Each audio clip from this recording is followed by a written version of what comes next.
नमस्कार। भारत लाइव देख रहे हैं आप, और ये रातों रात है जहां हम अक्सर बिहार की सियासत घटनाओं पर चर्चा करते हैं, और खास तौर पे वो घटना कहीं न कहीं आने वाले दिनों में बिहार में प्रभाव डालती है, आने वाली राजनीति की दिशा और दशा तय करती है। तो एक बार फिर से ऐसी खबरों के साथ बाबा भी हाजिर हैं। हम आपको बताने की कोशिश करेंगे कि आखिर बिहार में जो चल रहा है उसमें तेजस्वी यादव को धोखा कैसे मिला है। नीतीश कुमार ने तो तेजस्वी के लिए सारे रास्ते खोल दिए हैं, लेकिन तेजस्वी यादव को अब भी नीतीश कुमार धोखा दे रहे हैं, इसकी जानकारी लग रही है, खबर मिल रही है। बाबा से जानकारी लेते हैं। बाबा, तेजस्वी को फिर से नीतीश धोखा दे रहे हैं?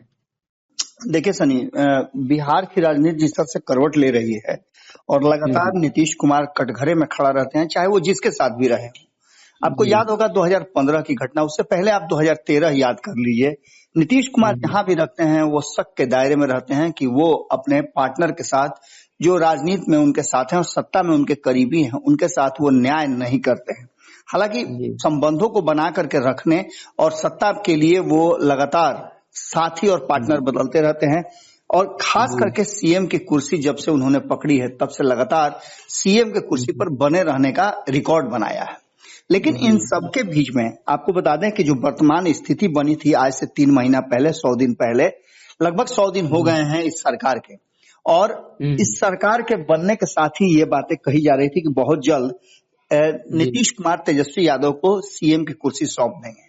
लेकिन आपको याद होगा कि तब से ही भारत लाइव ये बात लगातार कह रहा है कि ऐसा संभव नहीं लगता है, क्योंकि नीतीश कुमार स्वेच्छा से कुर्सी किसी को सौंपने वाले नहीं है। इसकी बात लगभग 1 महीना के बाद से ही शुरू हो गई थी, जब नीतीश कुमार राष्ट्रीय राजनीति में पदार्पण करने के लिए कई दल के नेताओं से, वरिष्ठ नेताओं से मुलाकात किए थे दिल्ली में। उसके बाद पटना वापसी के बाद एक प्रयास उन्होंने और किया और लालू प्रसाद के साथ सोनिया गांधी से मुलाकात की। इससे पहले वो हरियाणा भी गए थे तेजस्वी यादव के साथ। जी। और उसके बाद से ये सारी बातें जो है कहीं ना कहीं ठंडे बस्ते में चली गई, और जदयू की तरफ से ये बात कहा जाने लगा कि नीतीश कुमार सीएम की कुर्सी नहीं छोड़ेंगे। 2024 में ही और 2025 में वो मुख्यमंत्री के एक बार फिर से उम्मीदवार के रूप में चुनाव लड़ेंगे। इसका सीधा मतलब है कि कहीं ना कहीं राष्ट्रीय जनता दल के लोग और तेजस्वी यादव जो सपना देख रहे थे वो चकनाचूर हुआ है। इसका मतलब है कि कहीं ना कहीं जो जगदानंद सिंह कह रहे थे कि नीतीश कुमार मुख्यमंत्री की कुर्सी नहीं सौंपेंगे, वो बातें अब होती हुई नजर आ रही हैं। और यही कारण है कि लगातार आप देखे होंगे कि जगदानंद सिंह फ्रेम से बाहर है। न तो उन्होंने इस्तीफा दिया है और न उन पर दबाव है इस्तीफा देने का। हालांकि चर्चा बीच में चली थी कि उनका जगह पर अब्दुल बारी सिद्दीकी को बनाया जाएगा, लेकिन ये सारी बातें अभी हवा हवाई हैं। और फैक्ट यही है कि तेजस्वी यादव के साथ एक बार फिर से सीएम घोटाला हो गया है। हालांकि तेजस्वी यादव उप मुख्यमंत्री हैं, लेकिन आपने खबर भी चलाया है भारत लाइव पे कि तेजस्वी यादव को ये अधिकार नहीं है कि वो अपने हिसाब से कोई भी डिसीजन ले सके। अधिकारी लगातार नीतीश कुमार के संपर्क में है और नीतीश कुमार के इशारे पर सभी विभागों का जो कहा जा रहा है कार्यभार चल रहा है। जी, नीतीश कुमार ने एक बार फिर से चुनाव को लेकर तिकड़म लगाया है, तो क्या लगता है इसमें फायदा किसको होगा? नीतीश प्रत्यक्ष रूप से फायदा उठा पाएंगे? देखिए सनी, इस पूरे चुनाव में आपने देखा होगा कि 2 चीजें बहुत महत्वपूर्ण है। पहली ये कि इस चुनाव में जातीय समीकरण बहुत जबरदस्त काम कर रहा है। जहां तक जातीय समीकरण की बात करें तो नीतीश कुमार ने ये सीट अपने पाले में इसलिए रखा है कि उन्हें इस बात का एहसास है कि 7 दलों का जो गठबंधन है वो उनको ये सीट जितवा देगा। क्योंकि आपको पता है कि तेजस्वी यादव आजकल पूरी तरह से नीतीश कुमार के चंगुल में है, इस तरह से कहा जा सकता है। तो उनके एमओआई समीकरण में वाई वोट जो है 47,000 के आसपास है, और नीतीश कुमार को अपने पूरी योजना और रणनीति में ये वोट नजर आ रहा होगा। वहीं बात करें तो ललन सिंह को वहां पूरा मौका दिया गया है, जो 47,000 के आसपास जो यादव वोटर है। वहीं भूमिहार वोटरों की संख्या भी अच्छी खासी है, लगभग 40,000 से ऊपर है। वहां पूरी तरह से अब ललन सिंह को कैंप कराया जा रहा है। बात करें तो राजपूतों का भी एक समूह जो है वहां काम करना शुरू कर दिया, जैसा कि आप सभी जानते हैं कि उसके लिए 3 टीमें बनाई गई थी।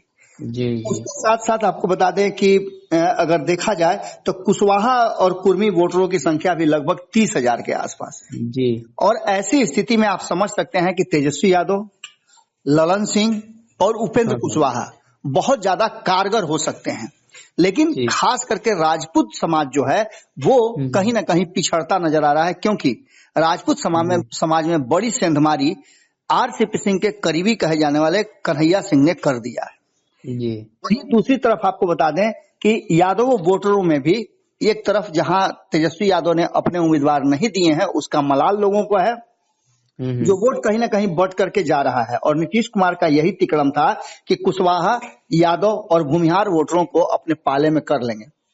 जी। उन्होंने उम्मीदवार ही दिया है, लेकिन उन सब के बावजूद जब तक उपेंद्र कुशवाहा का ग्रीन सिग्नल नहीं मिलेगा, कुशवाहा समाज अपना वोट ट्रांसफर नहीं करेगा, ये भी बात आप जानते हैं। वहीं दूसरी सबसे महत्वपूर्ण बात है कि भूमिहार वोटरों को बांटने के लिए कहीं ना कहीं मुकेश सहनी ने बड़ा काम कर दिया है, और भारतीय जनता पार्टी भी भूमिहार वोटरों पर अपना निगाह डालने के लिए पुराने सारे झमेले को भुला करके भूमिहार नेताओं को फिर से अपने पाले में ले आई है। इसलिए ये बात लगातार कही जा रही है कि जिस तरह से नीतीश कुमार ने अपना तिकड़म भिड़ाया है वो तिकड़म पूरी तरह से नजर आ रहा है, लेकिन परिणाम में वो कन्वर्ट होगा कि नहीं होगा, ये सबसे महत्वपूर्ण बात है। और देखने वाली बात होगी कि नीतीश कुमार का तिकड़म काम करता है या नहीं करता है। जी। सहनी चिराग इस चुनाव में उतर रहे हैं। मुकेश सहनी ने तो अपना प्रत्याशी ही डाला है और चिराग पासवान भाजपा का समर्थन कर रहे हैं। क्या लगता है रिजल्ट को लेकर इस पर कोई प्रभाव पड़ेगा? देखिए सनी, पिछले 2 चुनाव को आपने बहुत करीब से देखा है। दोनों जगह गोपालगंज हो या फिर मोकामा हो, आप बहुत करीब रहे और चुनाव में आपने बहुत सारी चीजें, बहुत सारे ऐसी बातें हैं जो भीतर से निकाल करके रखा था।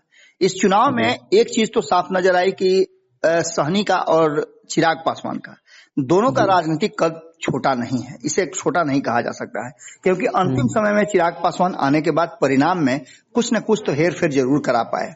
वहीं मुकेश सहनी ने अपने उम्मीदवार नहीं उतारे थे, जिसका फायदा जिस दल को भी मिले, जिस गठबंधन को भी मिले, लेकिन मिला जरूर है, ये बातें कही जा सकती हैं। लेकिन कुर्मी का चुनाव जो है वो डिसाइडिंग फैक्टर हो गया है, क्योंकि इस सीट पर जहां एक तरफ मुकेश सहनी ने अपने प्रत्याशी उतारे हैं और बहुत कैलकुलेट करके प्रत्याशी उतारा है, वहीं दूसरी तरफ आपको बता दें कि चिराग पासवान से जब हमारी बातचीत हो रही थी तो उन्होंने 2 दिवसीय कार्यक्रम बनाया है मुजफ्फरपुर का, यानी कि कुर्मी का। अब देखने वाली बात सबसे महत्वपूर्ण ये होगी कि इस बार चिराग पासवान और मुकेश सहनी कितना वोट ट्रांसफर करा पाते हैं, क्योंकि जैसा कि हमने आंकड़ा आपको बताया भी था, उन आंकड़ों में जो वोटरों की संख्या है सहनी समाज की, हालांकि कई सहनी इस चुनाव में मैदान में उतरे हैं, लेकिन सहनी समाज के वोट को ट्रांसफर कराना और भूमिहारों के वोट को ट्रांसफर कराना कितना संभव हो पाता है, ये सबसे महत्वपूर्ण बात होगी। वहीं दूसरी तरफ आपको बता दें कि इस चुनाव में जो शेड्यूल कास्ट के वोट हैं वो भी वोट ट्रांसफर कराने की बात कही जा रही है। आपको बता दें कि शेड्यूल कास्ट के वोट भी करीब, अगर देखा जाए तो मुसहर की बात करें तो 25,000 से 26,000 के बीच में है। वहीं पासवान की वोट की बात करें तो 32,000 से 35,000 के बीच में है। वहीं रविदास की बात करें तो 28,000 से 30,000 के बीच में है। इसका सीधा मतलब होता है कि कहीं ना कहीं इस वोट को ट्रांसफर कराने में यदि चिराग पासवान सफल हो जाते हैं तो ये लड़ाई और कड़ी हो जाएगी, और यहाँ एक टेस्ट होगा इन दोनों का, उसके साथ साथ जदयू का भी टेस्ट होना। आप समझ लीजिए कि इस पूरे चुनाव में अब पूरी तरह से कहा जा सकता है कि ये टेस्ट 2024 के चुनाव का कहा जाए सेमीफाइनल होगा, और वोट ट्रांसफर कराने में कौन सफल होता है। जी। भारतीय जनता पार्टी को लेकर भी खबर है, भाजपा चुनाव जीतने के लिए कौन कौन से गेम प्लान कर सकती है?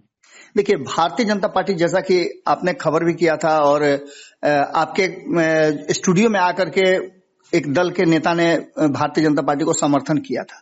देखिए, भारतीय जनता पार्टी का गेम प्लान जो है वो छोटे छोटे टुकड़ों में वो अपने वोट बैंक को फिर से बढ़ाने की कोशिश में लगी हुई है। मुझे याद आ रहा है कि कहीं संपादक नमन मिश्रा जी ने पंचनामा या किसी शो में ये बातें कही है कि जो लोटस अभियान जो है भारतीय जनता पार्टी का, उसकी चर्चा उन्होंने की थी। ये लोटस अभियान जो है अब भारतीय जनता पार्टी का पूरी तरह से एक्टिव नजर आ रहा है, क्योंकि नीतीश कुमार के चंगुल से आजाद होने के बाद हमने आपको पहले ही बताया है कि एक तरफ जहां नीतीश कुमार ने अपने चंगुल में इस बार तेजस्वी यादव को फंसाया है, वहीं उनके चंगुल से भारतीय जनता पार्टी आजाद होने के बाद उन्मुक्त पंछी की तरह विचरण कर रही है और अपने कुनबे को बढ़ाने का पूरा प्रयास कर रही है। उसी अभियान के तहत छोटे छोटे दलों को, यहां तक कि मुकेश सहनी तक को ऑफर मिला हुआ है। हालांकि जो निष्क्रिय हो गए हैं उन लोगों को अगर छोड़ भी दिया जाए तो सक्रिय लोगों को, या छोटे कुनबे में हो या बड़े कुनबे में हो, भारतीय जनता पार्टी समेट करके अपने पाले में लाने की कोशिश में लगी हुई है। और ये प्लान कहीं ना कहीं भारतीय जनता पार्टी का सफल होता दिख रहा है। जिस तरह से आपने देखा कि माली समाज ने उनको सपोर्ट किया और पृथ्वी कुमार माली ने खुला प्रेस वार्ता करके ये बात कहा कि वो भारतीय जनता पार्टी को समर्थन करते हैं। वहीं आपको पता ही है कि चिराग पासवान पूरी तरह से खुल करके भारतीय जनता पार्टी के समर्थन में आ गए हैं। अब देखना होगा कि और कौन कौन दल 2024 से पहले भारतीय जनता पार्टी के खेमे में जाता है। नजर महागठबंधन के और कई दलों पर भारतीय जनता पार्टी की है। जी, तो कहीं न कहीं बिहार में जो सियासत भारतीय जनता पार्टी कर रही है, अब राष्ट्रीय जनता दल भी उसी ओर अग्रसर है। और सीधे तौर पे समझे तो इस चुनाव को लेकर जहां चर्चा है, वहीं इस बात को लेकर भी चर्चा है कि आने वाले दिनों में कैसे भारतीय जनता पार्टी गेम करती है, नीतीश कुमार कैसे तेजस्वी के साथ छल कर रहे हैं। इन तमाम चीजों की चर्चा अब और भी ज्यादा तेज हो गई है। अगर ये वीडियो पसंद आई और वह बिहार के राजनीति और बिहारियत से सरोकार रखेनी तो सब्सक्राइब बटन दबा के चैनल के सब्सक्राइब कर ली। ओजे एगो घंटी बा, ओकरा बटन दबा देला से कुल सटीक और मारक खबर रुआ मुफ्त में मिल जाई। अगर रुआ पत्रकारिता के हमनी के नया प्रयोग में सहयोग कर चाहतानी तो ज्वाइन बटन दबा दी। पेटीएम नंबर नोट कर ली 9386816700। धन्यवाद।